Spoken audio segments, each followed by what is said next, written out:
Layar pertama, aku masih inget nih Mas Dito, kapal pertama kali yang aku naikin waktu masih tingkat 3 ya, itu KRI Dewa Ruci. Aku pikir ngapain nih orang ribuan, nggak taunya mau menyambut kedatangan kapal pel nih, waktu itu kapal Kerinci. Aku pingin coba join di darat supaya aku bisa sekolah.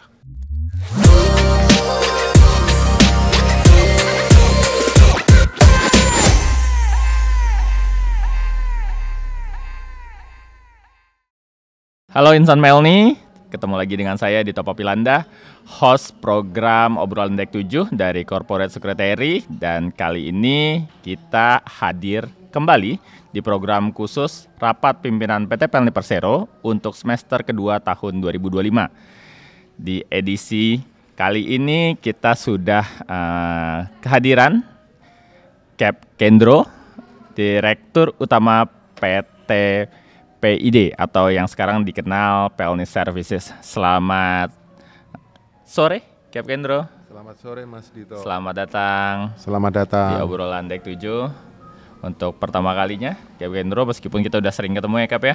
Ya. Cap Kendro ini nama asli sebenarnya Sukendra ya Cap ya. Ya. Jawa sekali ya Cap ya. Tapi besar di Jakarta. Jakarta. Kendro tuh sebutan siapa Cap pertama kali Cap? Sebenarnya yang Cap ingat. Dari keluarga apa dari anak tongkrongan Cap? Enggak, itu kan nama Sukendra, orang jadi manggilnya karena aku dulu SD-nya di Jogja, jadi panggilnya Kendro. Oh. SMP Jakarta tetap aja Kendro. Oh, sampai berarti kecilnya di Jogja ya Cap ya? Jogja. Berpindah-pindah memang Cap? SD di Jogja, SMP SMA, sampai kuliah Jakarta. Karena orang tua bekerja sebagai? Ya, biasa. Namanya keluarga Serdadu ya. Oke, Bapak tentara ya Cap ya? Ya. Jadi Cap Kendro ini memang backgroundnya juga STIP Cap kalau nggak salah ya, pelayaran ya Cap. Dan berapa lama Cap untuk sempat berlayar sebelum akhirnya pindah ke darat Cap? Belayar pertama, aku masih inget nih Mas Dito, kapal pertama kali yang aku naikin waktu masih tingkat 3 ya, itu KRI Dewa Ruci. Aku naik belum kapal, di Pelni berarti kan? Belum. Naik kapal itu Desember, tanggalnya lupa deh. Desember 1986. 86. Iya. Saya masih 4 bulan. Desember 86 aku mulai belayar nginjak kapal pertama Dewa Ruci. KJK 86, waktu itu kita ke Papua New Guinea sama Indonesia Timur. Itu berarti masih belasan tahun tuh Cap? Masih berapa? Umurku 19? ya 18, 19 mau 20 lah. Ya. Tuh. Tingkat 3 ya Cap? Iya. Itu jatuhnya magang apa? Sudah masuk dalam semester praktek. Habis itu hampir kira-kira 4 bulan aku pindah lagi Mas Ito ke Jakarta Lloyd. Pindah Jakarta Lloyd, waktu itu kapal naik MF Kutai. MF Kutai. Itu Kapal apa tuh? Barang? kapal kargo semi kontainer. Dia lane-nya Indonesia Eropa. Indonesia Eropa. Ya, jadi Berapa DWT itu Cap? DWT-nya 21.000 ton. Cukup besar. Kalau Lognus kita? Iya, Lognus kita cuma main di 5 ribuan. Oh jauh ya, Ya. 21.000 banding 5.000 ya. Iya. Jadi Eropa, habis itu selesai lulus. Berapa lama tuh Cap? Lain luar? Lain luar aku hampir 1 tahun 3 bulan deh. Kelamaan tuh, karena satu voyage-nya kan hampir mendekati 5 bulan. Jadi 3 voyage aku di situ ya 5 kali 3 15 bulan lah. 15 bulan. Iya, itu nyicipin indahnya ombak-ombak di Eropa itu kan. Samudra Dari luas ya, Cap, ya? Socotra yang ditakutin Laut Biscay itu kita udah lewat semua. Laut Tengah, ya nikmat lah. Kalau pelaut kan harus melewati laut itu tuh di dunia tuh, Socotra dan Biscay. Kenapa Cap? Ya itu ombaknya cukup tinggi. Yang kayak kalau sekarang kan di Instagram kalau suka lewat konten laut ganas yang benar-benar kapalnya sampai ke banting ya Cap? Betul. Aku pernah 7 atau 8 skala before. Jadi ombak di atas 10 meter. Astaga, di Nah, kapal itu barang. Di kapal itu, Kuta itu, ya menikmati indahnya jadi pelaut yang asli ya seperti itu. Itu benar-benar pelaut ya Cap. Ya, sama di Dewa Ruci juga kan, waduh kapal layar. Dikit-dikit Tali ya. Tali kan, dikit-dikit ganti layar aja kita mesti naik, kita mesti geser tuh layar kan. Itu benar-benar manjat. Benar-benar manjat tuh ke atas tuh sampai kencing nggak kerasa tuh. Saking ketakutannya kan, itu. Oke, sebelum kita lebih jauh, aku pengen tanya, Cap lahir dari keluarga serdadu atau tentara. Cap anak ke? Aku anak ke-11 dari 11 bersaudara. Subhanallah. Jadi anak ke paling kecil. Dari 11 bersaudara. Iya. Itu dari 11 bersaudara berapa orang yang jalurnya militer? Yang jalur militer 4. 4. Ya, kakakku nomor 1, nomor 2, nomor 3 dan nomor 5. Satu polisi. Oke. Berarti Cap anak kelima yang menempuh jalur militer maupun semi-militer. Ya, sedikit-sedikit baris berbaris gitu. Oke, dari 11 berapa cowok itu, Cap? Cowoknya 6, ceweknya 5. Cowoknya 6, ceweknya 5. Ya, tentara 3, polisi 1, kakakku. Pelayaran 1. Pelayaran 1. Oke. Berarti bisa dibilang Cap ditarik ke dunia pelayaran karena keluarga juga dong ya? Apa sebetulnya memang enggak juga. Ada murni itu keinginan Cap Kendro? Salah mimpi. Salah mimpi. Jadi dulu pokoknya aku kepingin keliling dunia. Sekolah yang keliling dunia ya STIP waktu itu, IP. Yang paling dijangkau apa? Enggak pilot? Pilot pikiranku kan dulu nggak kebayang sampai around the world lah ya. Karena dia trayeknya tertentu kan. Oke. Kalau pelaut itu kan ngelilingin dunia banget gitu loh. Jadi ya aku ambil tantangan itu. Nggak ada ketakutan apa-apa ya Cap? Ya setelah masuk baru nyesel gitu. Waduh. Udah terlanjur kejebur ya Cap? Udah terlanjur kejebur tau gitu. Aku dulu kedokteran deh. Ya. Dan dari sisi ayah ataupun ibu nggak ada masalah ya? Anaknya mau berkarir sebagai apa ya Cap ya? Iya, memang profesi pelaut itu kan harus punya jiwa aventurir. Kalau dia nggak kuat, dia homesick, ya berat. Nggak tahan banting ya. Nggak tahan banting. Baik gitu. Kalau lagi ombaknya di atas 5 meter. Ombak tinggi, suhunya juga kan di Eropa sering kan. Kalau misalnya kita lewat pas musim dingin ya konsekuensi lah. Apa tuh? Beku di dalam? Ya kita dari suhu tropis ke suhu yang waktu itu aku musim dingin tuh sampai -4 deh kalau nggak salah tuh. Gimana Cap rasanya? Ya. Pengen putus nggak jari-jari tuh Cap? Pengen cepet pulang aja tuh. Wah salah nih gue nih. Dari negara tropis ke negara ini ya. Iya saya sampai di 4 musim ya. Hull Inggris Utara. Sampai Norway. Itu kan musim dingin bulan Desember. Ya di bawah 0 lah.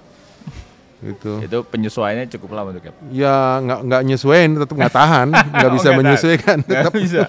Jadi Cap lebih milih perairan di dalam negeri aja pelayaran. Makanya aku masuk PLNI Mas Dito. Di tahun? Kan gitu. Saya masuk STP itu IP ya, 1985, tamat 89, langsung join ke PLNI. Di 89 itu? 89 masuk 90. 89 masuk 90. Ya, 90. Angkatan Cap siapa deh Cap waktu itu? Yang masih ada sekarang ya, mungkin teman-teman insan PLNI yang gitu. seangkatan sama yang masih aku, ada? Udah nggak ada Mas. Udah nggak ada semua ya? Udah nggak ada. Lamsah, almarhum, Aprisman Dedi, ya? Kapten Iwan. Aprisman Dedi, Kapten Iwan. Ya. Oke. Jadi sekarang tinggal Cap yang paling senior nih ya? Ya, tinggal aku di sini. Angkatan 89, 90. Iya. Waktu itu ada pilihan nggak Cap? Di luar PLNI gitu, karena kan kalau pilihan di luar PLNI banyak kan ya. Banyak. Waktu itu aku juga daftar di Quicksilver, diterima juga loh. Tapi karena sesuatu hal aku nggak jadi. Logistik itu Cap?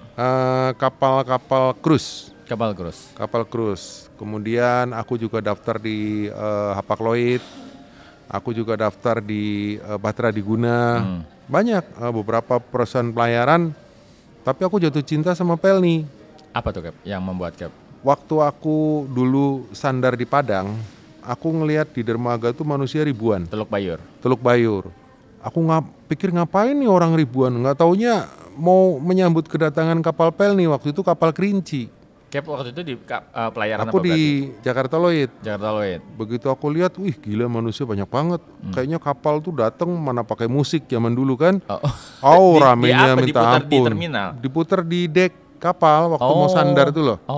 Kan kita pakai musik orang kan. Kapalnya ya. Ya. Si kapal PLNI-nya itu. Si kapal PLNI-nya. Jadi kayaknya ini kapal keren banget. Kayak apa tuh Cap? Kerinci. Kerinci. Udah pensiun ya kapalnya sekarang ya? Ya, udah pensiun. Itu aku lihat, wah kayaknya aku harus join di kapal itu deh. Sudah. Akhirnya aku tes di mana-mana, walaupun aku keterima, udah aku nungguin PL-nya aja lah. Gitu. Karena momen itu ya Cap ya, ngelihat bagaimana saat itu kapal laut itu menjadi armada yang ditunggu oleh anggota keluarga ya. Betul, dan kayaknya beda deh. Aku kan belayar di kapal barang ya, yang kalau kita sandar nggak ada yang nunggu. Ya sepi ya Cap. Ya nunggu forklift kali Cap ya. Terus nggak pernah ketemu orang kan gitu. Begitu PL nih, ya Allah, aku lihat ribuan orang kan, kayaknya di sini enak deh. Udah. Aku berpikir aku harus masuk PL nih. Ternyata enak nggak tuh Cap? Ya sempet sih merasakan nikmatnya di kapal penumpang, karena aku belayar di kapal penumpang juga. Oke, siap. Gitu. Kita akan lanjutkan obrolan dengan Cap Hendro di segmen kedua setelah tadi sedikit ngomongin soal latar belakang Cap Hendro dan perjalanan hidupnya. Kita akan lanjut ke perjalanan karirnya selama di Pelni. Lanjut ke segmen kedua.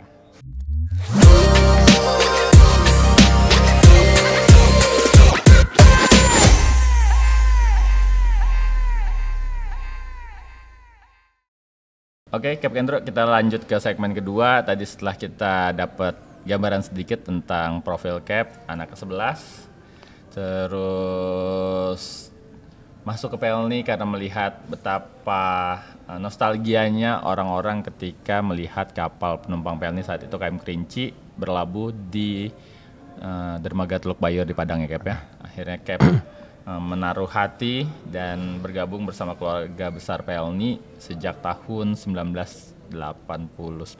Awal 90. Awal 90 ya. Itu kira-kira udah mau 40 tahun lalu ya Cap.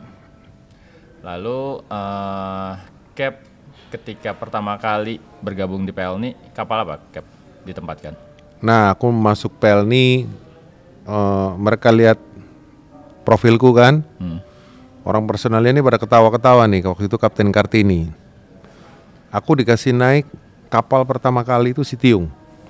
Aku nggak ngerti kalau kapal Sitiung itu kapal, ya aku habis dari kapal yang DWT 21.000 ton, terus suruh dipindahin naik kapal yang DWT-nya 1.200 deh. Astaga. Ya 1/20-nya gitu kan. Kalau DWT 20.000 itu tahannya sampai berapa meter Cap ombaknya? 10 meter sih bisa. 10 meter bisa. Terus bisa. Kalau DWT-nya 1.000 ombak 3 meter aja udah nangis-nangis. Iya. Karena panjangnya kan 60 ya. Teman-teman insan Pelni kan beda ya. Dari 20.000 ke 1.000. Terus di situ Sitiung. Iya. Itu nama apa Cap? Dulu kan kapal-kapal Pelni namanya Sidoarsi, Sitiung, Sinopa, Sibolangit, terus ada kelompok kapal yang namanya I. Kapal-kapal I. Nah itu ada klasteran-klasteran kapal tuh. Nah, aku kebagian yang kapal barang semua. Ada kapal barang semi passenger. Okay. Nah, dari Sitiung hampir setahun lah. Dari Mualim 3 jadi Mualim 2. Kapal nggak ada AC-nya kan. Makan kapal paginya kapal kargo nih. Belum ada AC itu zaman itu kan? Belum ada, AC-nya nggak ada. Jadi pakai apa? Kipas angin ada? Kipas angin. Kipas angin ya? Kipas angin. Enggaknya ya. Makan paginya nasi putih sama telur sama kecap. Biasa kita di kapal yang ocean going makannya daging kan, keju, susu. Ini masuk Pelni makan pagi aja nasi putih sama kecap sama telur. Tapi aku di situ merasakan bahwa oh iya ternyata negeriku seperti ini, Indonesia kan. Ya merah putih seperti ini, bahwa ini kapal negara. Ya mungkin sengsara yang membawa nikmat ya. Ya aku jalanin. Terus pindah lagi ke kapal I, tipe I. Waktu itu aku naik Ilosangi. Jadi Mualim 1 pas bawa transmigrasi tuh ke Pontianak, malam-malam ganti Mualim 1 yang sakit. Aku naik jam 11 malam, subuh langsung berangkat kapalnya. Itu kapalnya kayak apa sih Cap? Kapalnya kapal yang sekarang kan kita cuman kapal penumpang ukuran 2.000-1.500. Terus kapal perintis ya nggak semua punya kren di depan ya Cap. Kalau perintis nggak ada ya? Ada ya? Ada, dulu bukan kren, namanya bom. Oh. Kalau bom tuh beda sama kren. Kalau kren kan elektrik. Kalau bom tuh masih ditarik-tarik tuh loh. Oh, pakai tali. Pakai tali. Tros. Pakai tali kecil ditarik sini, tarik sana, itu namanya bom. Oke. Jadi masih pakai bom. Kapalnya yang Ilosangi yang kedua aku naik tuh DWT-nya kalau nggak salah 800 deh, di bawah 1000 deh. Lebih kecil lagi. Lebih kecil lagi. Itu ngangkutnya apa? Kontainer? Ngangkutnya kargo sama penumpang. Rutenya? Rutenya waktu itu Jakarta, Pontianak dan sekitar Kepulauan Riau, Kepri. Berapa satu kali voyage? Berapa Satu hari? proyeknya bisa hampir 1 bulan. Oh lama banget ya. Iya kan. Berapa itunya? Speednya kan dia main di 4, 5 knot gitu. Itu lambat banget ya Gap? Iya lambat banget gitu. Astrea kayaknya. Aduh, pokoknya penuh dengan kesabaran lah. Habis itu krunya berapa orang? Krunya 23, 25 deh. Oh lumayan banyak ya Gap? Iya. Terus dari situ aku pindah lagi ke pertama kali nih aku naik kapal penumpang itu kapal laut. Oh, oke. Setelah kapal barang dijalanin berapa tahun? Hampir 2 tahun setengah. 2 tahun setengah. Setelah itu pindah ke kapal laut ya tahun 92-93 ya. Kapal laut, wah itu aku pertama kali di kapal penumpang tuh. Karena kapal laut itu kan 3 kapal tertua. Iya, kan, betul. Kelimutu. Iya. Tapi waktu itu kan aku masih baru mas kapalnya mas. Iya di 92 Gap. Karena kapal iya baru datang masih sekitar 85, laut Gap, itu 85, 86. baru 7 tahun lah ya. Baru 7 tahun. Dan penumpangnya gila. Rute Dulu mana laut Gap? Jakarta Pontianak sampai di Aceh. Lok Simawe. Rute barat ya. Rute barat sampai ke Aceh dia Muntok terus Belawan Aceh. Aku masih ngalamin. Dan penumpangnya aduh gile. Full terus tuh. Masih Tipe 1000-an laut terus tuh. Tipe 1000. Tipe 1000. Dinaikin Tipe 1000. kalau lagi puncaknya. Kan? Waduh, bisa 2 kali lipat deh mas. Masa cuma 2 kali lipat? Lah, kadang-kadang Kan lebih. Opsi pesawat kan kagak ada waktu kadang-kadang itu ya, lebih. mahal ya. Ya, pokoknya judulnya kapal tuh penuh sesak Paling deh. penuh yang Cap pernah. Sejujur-jujurnya nih Cap. Di tipe 1000. Di laut itu awal. Di laut aku pernah bawa Primadona dong? sampai ya Pontianak tuh waktu itu kita bawa dulu hampir mendekati 5. Kalau udah mendekati 5 ya. itu berarti sampai Sekoci. Tidur. Ya, pokoknya di dalam Sekoci Cap. penuh sesak lah gitu. Sampai ke top deck kali ya. Iya. Karena memang opsi di zaman itu nggak ada. Pesawat mahal, kan? jarang juga penerbangan dan mahal. Mahal kan paling orang-orang perusahaan aja Cap ya. Betul. Ya orang-orang yang dibayarin secara dinas aja naik pesawat sama orang berapa kaya. Harga tiket dulu Cap? Kalau dulu harga tiket ke laut masih di bawah 100 deh kalau nggak salah. Rupiah. Sekitar 100.000, sekitar 100.000. 30.000, 38.000 deh dulu tahun 90-an tuh. Oke, itu yang ke Pontianak, ekonomi ya. Ekonomi. Kelasnya ada sebenarnya. Kelasnya ada. Oke. Dulu masih ada. Bis dari laut. Boleh dikasih gambaran dulu Cap? Kapal penumpang Pelni itu di era itu dipandang oleh masyarakat seperti apa sih Cap? Kayaknya gini. Memang Indonesia itu kan berkembang ya. Jadi memang dulu ya kapal-kapal itu sebagai favorit. Karena apa? Karena Indonesia juga waktu itu kan penerbangan kan cuma ada Garuda, Merpati.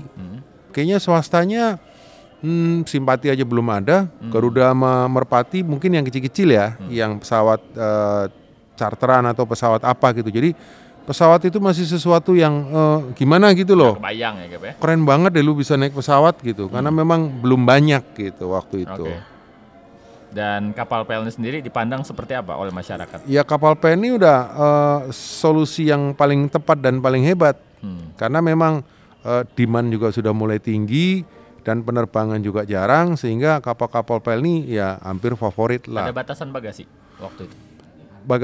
Batasannya dulu masih 20 kilo deh. Sedikit justru ya. Masih 20 kilo deh. Sekarang malah ditambah ya. Sekarang jadi 40. Dan yang aku tahu dulu tuh kapal Pelni karena dia buatan Eropa, ABK-nya mungkin mengikuti karakter penumpang cruise di mana penumpang tuh dilarang masuk ke salon menggunakan celana pendek ya Cap ya? Iya kan dulu masih Belanda banget gitu loh. Karena kan kita senior kita para nakoda itu kan masih didikan Belanda banget kan.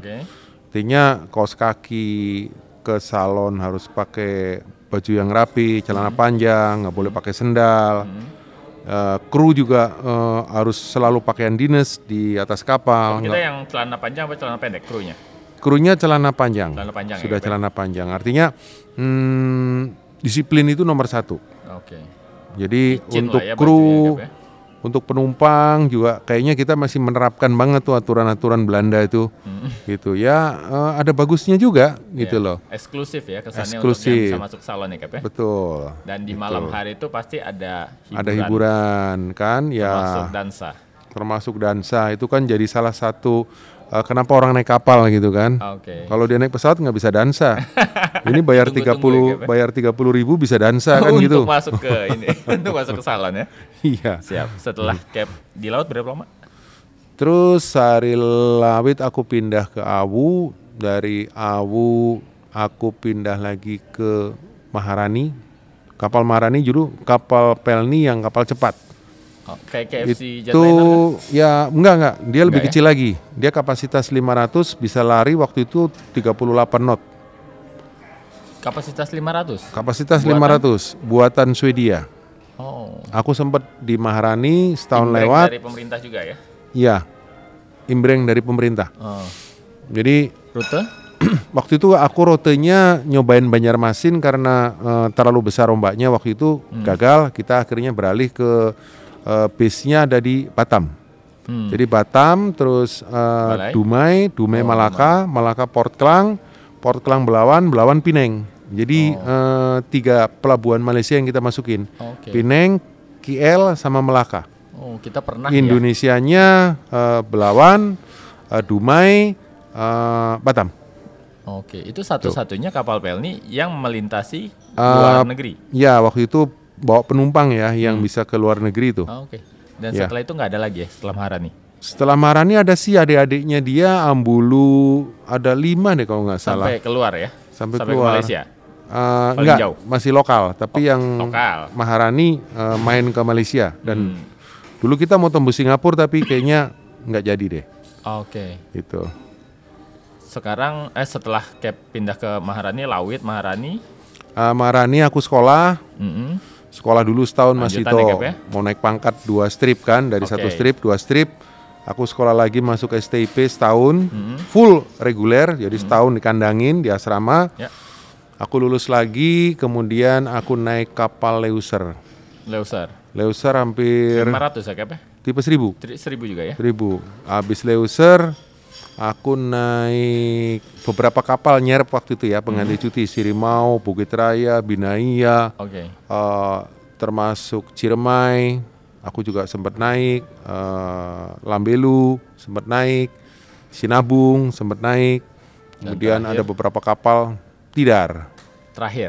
Tidar, ya saya naik Tidar. Sebelum ke darat? Tidar 9 berapa ya? 96 deh. 96 sampai 98 aku di Tidar. Terus ada job waktu itu di darat, aku diturunkan di Personalia. Di tahun 98. Jadi berlayar dari, kalau di PLN 92 ya? 92 ya Cap? 90. 89 ya? 90 ya? 90 masih di kapal-kapal kargo tuh kan. Tuh, terus sampai 98 ya? 98 aku mulai coba untuk di darat, join waktu itu jadi staff di SDM. Tahan dulu sebelum kita masuk karir Cap di darat dan sampai sekarang dipercaya sebagai Direktur Utama PT PID. Kita akan break dulu untuk lanjut nanti di segmen ketiga obrolan Dek 7.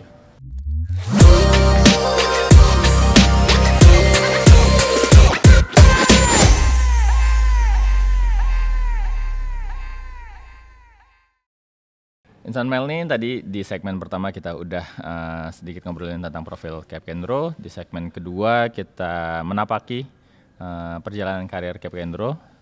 Sebelum di Pelni dia sempat berkarir di perusahaan pelayaran swasta, lalu bergabung di PT Pelni di 1990, lalu berlayar hingga 98 sebelum mendapatkan surat mutasi dari waktu itu VPSDM-nya Kapten Kartini.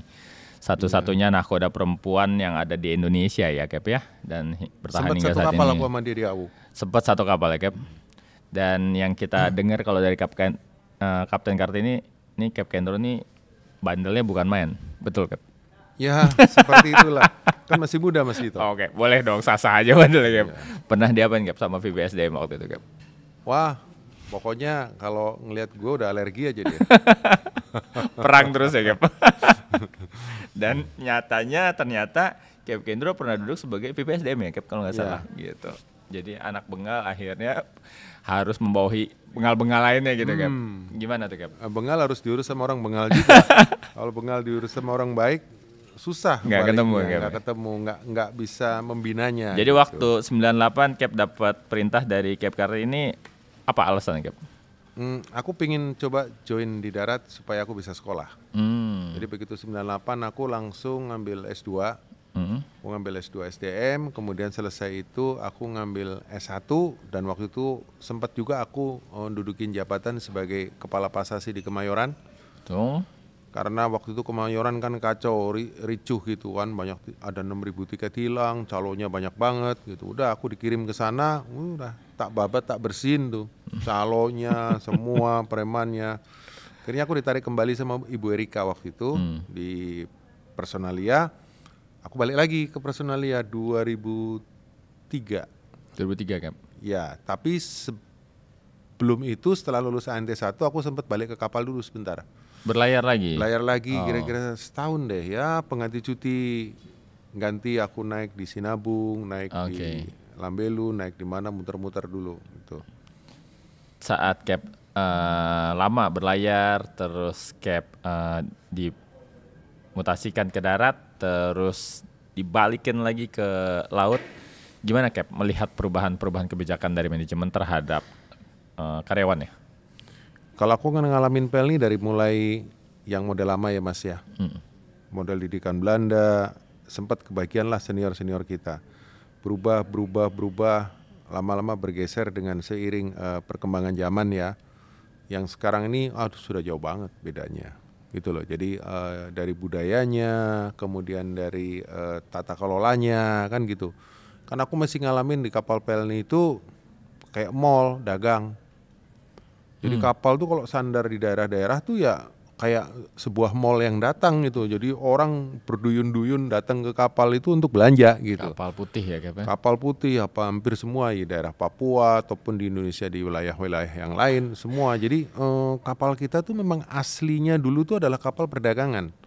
Kita kan narik dari zaman Belanda ya, dari mulai Towuti, Tolando, itu memang kapal kita bergerak tuh dulu bawa opsi atau bawa barang dagangan gitu. Jadi budaya-budaya itu kan sudah hampir hilang di tahun 2000-an. Udah mulai dibersihin. Yang di area pelabuhan? Enggak, yang sistem tata kelolanya di kapal tuh yang opsi segala macam. Jadi dulu kapal kita kalau belayar itu isinya separuh opsi pedagang. Karena memang mereka bawa ada barang dagangan, setiap sandar jualan. Nah, itu sampai ke kapal penumpang yang baru-baru tuh masih. Kapal Jerman kita ini ya? Masih sudah, Labobar, Ciremai, Dobon Solo itu isinya opsi semua. Karena sama barang dagangan. Peluang usaha di daerah sebenarnya sangat tinggi Cap ya, untuk ya, membawa karena barang waktu itu kan dari Jakarta, Surabaya disparitas gitu ya. kan sangat mempengaruhi kan gitu. Ya udah akhirnya tahun 2003 aku mulai nih mutasi di darat. Di darat mulai ke cabang Jayapura. Kebetulan agak lama nih Mas Dito, dari mulai kepala terminal, kepala operasi sampai 2007 aku dipindahin lagi ke Makassar, kepala operasi sampai 2009. 2009 aku jadi Kacap Balikpapan sampai 2012, 4 tahun juga di Balikpapan. 2012 aku VP SDM, kemudian 2014 aku GM di Tanjung Priuk. Kemudian dari GM Tanjung Priuk aku balik lagi ke pusat nih, VP Aset. Waktu itu dirutnya Pak Wimbo, karena Pelni nggak punya pengelola aset, jadi aku VP Aset pertama yang untuk beresin masalah aset-aset. Betul. Kemudian dari VP Aset aku dipindah direktur operasi di cucu perusahaannya Pelni, anaknya SBN, SBL. Di situ aku bergabung ke SBN sampai 2018. 2018 aku kembali lagi ke Pelni sebagai VP pemasaran sampai 2022. 2022 aku join di PID. Nah, gitu. Cap pernah nggak sih berpikir ada ego yang muncul gitu, karena Cap bagaimanapun kan seorang pelaut ya, ketika ditugaskan di darat itu ada perasaan menolak nggak sih Cap, atau seperti apa Cap? Waktu aku mutasi ke Jayapura sempet juga sih, wah aku keluar aja lah. Kayaknya spek yang aku terima di perusahaan ini nggak sebanding deh. Tapi di situ justru aku aku tidak sadar kalau aku dalam proses pembelajaran tentang dunia logistik. Oke. Jadi setelah saya pindah di SBN, baru di situ aku mulai belajar tentang OPT, OPP, logistik dan segala macam. Ya, alhamdulillah ilmuku jadi tambah banyak gitu loh. Aku handle kapal keagenan, kan. Jadi ilmu shipping yang sebenarnya aku dapat di situ. Di kantor cabang justru. Di kantor cabang, iya. Kalau dulu kan aku orang kapal ya, jadi nggak ngerti. Setelah aku ada di darat, aku Sampai belajar dermaga, manajemen. pokoknya kapal sandar urusan orang cabang. Nah, begitu aku di cabang, itu baru tuh semua ilmu saya serap tuh. Dari mulai ilmu shippingnya, kemudian ilmu forwardingnya, ilmu bongkar muatnya, itu agak komplit. Sampai ilmu keagenannya gitu loh. Jadi melihat secara global. Nah, setelah di pusat itu kan aku kembali ke kebijakan-kebijakan kan gitu. Kalau di pusat gitu, kayak di pemasaran, di aset gitu.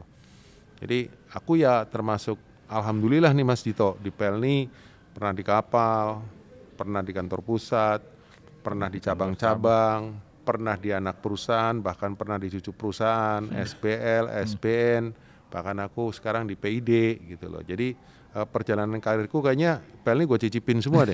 Lengkap ya Kep? Lengkap. Rumah sakit juga aku pernah, tapi nggak ditugasin. Waktu itu aku opname di situ. Kan pernah juga nyicipin kan. Setelah di Priok itu Kep ya? Setelah di Priok, setelah pembenahan besar-besaran di Priok aku sakit, ya nginep lah cukup lama di rumah sakit Pelni. Bersebulan tuh aku di ICU tuh. Jadi gimana waktu itu saya di Priok ditugaskan oleh Pak Dirut ya, Pak Saril, untuk beresin Priok yang kacau balau antah berantah. Orang naik barang nggak ada yang bayar, banyak manipulasi, penumpang tanpa tiket. Mungkin Mas Dito ada waktu itu ya. Ada, Kep. Aku bikin clean and clear dalam waktu 3 bulan. Gitu ya. Itu aku bangga juga ya. Preman ya, Kep? Wah, berhadapan dengan aparat, dengan preman, dengan orang dalam sendiri, orang Pelni sendiri kan. Ya alhamdulillah aku dapat kesan di situ, aku dapat penghargaan, aku dapat bintang emas dari Pak Dirut, Pak Saril. Itu satu kebanggaan buat gue. Artinya aku sebagai pegawai, aku bisa memberikan sumbangsi yang terbaik untuk perusahaanku gitu. Siap. Cerita dari Kep Kendro itu sebenarnya banyak karena kita lumayan sering ya Kep dinas bareng, dan tapi karena waktu kita yang terbatas dan mungkin sebagai penutup dengan pengalaman Kep yang luar biasa dari kapal barang, kapal penumpang, kantor pusat, kantor cabang, cucu anak perusahaan, balik lagi ke kantor pusat, balik lagi ke anak perusahaan. Di saat mungkin sekarang banyak anak-anak muda Pelni mungkin yang khawatir kalau dia mutasi ke cabang gitu. Yang terbiasa dengan kehidupan gemerlap kota, tiba-tiba pindah ke antah berantah. Mungkin Kep sebagai penutup bisa memberikan pesan dan inspirasi buat teman-teman insan Pelni di sana. Kalau aku sih cuma berpesan buat junior-juniorku ya, buat adik-adikku. Pelni itu gede loh. Ya nggak gede banget tapi cukup besar. Sebaiknya cicipin deh semua deh apa yang ada di Pelni supaya kita bisa menikmati Pelni, memahami Pelni secara global. Ya, ada di kantor pusat, ada di kantor cabang, ada di anak-anak perusahaan. Justru ketika kita around, kita berputar di situ, itu ilmu kita nambah, knowledge kita nambah, pergaulan kita nambah, semuanya menambah. Artinya kita banyak menerima pengalaman-pengalaman yang memang tidak pernah terpikirkan gitu loh. Nah, sebaiknya dinikmatin, jangan orang mutasi di satu tempat nggak pindah-pindah, rugi deh. Nggak bisa melihat Pelni secara keseluruhan gitu ya, bahwa perusahaan kita ini adalah perusahaan yang amazing gitu loh. Ya, tetap harus semangat dan kalau bisa jangan lama-lama di satu tempat. Betul sekali. Nikmatin semua yang ada. Dimanapun ditempatkan ya, Kep? Ya, aku banyak sekali cerita karena aku banyak tempat tugas dipindah-pindah dan tentunya many experience yang aku dapat gitu loh. Siap, terima kasih banyak Kep Kendro. Itu tadi pesan dari Kep Kendro yang sudah mencicipi semua tempat di PT Pelni, perusahaan tercinta kita, dan bisa diambil hikmahnya bahwa dimanapun kita ditempatkan pasti ada pengalaman yang berharga buat masa depan kita sebagai pegawai maupun calon pemimpin di perusahaan Kep. Baik, terima kasih banyak Kep Kendro sudah hadir di podcast Obrolan Deck 7 khusus di edisi rapat pimpinan PT Pelni Persero di semester kedua tahun 2025. Kita akan jumpa lagi di edisi berikutnya dengan narasumber yang berbeda. Selamat sore, terima kasih banyak. Wassalamualaikum warahmatullahi wabarakatuh.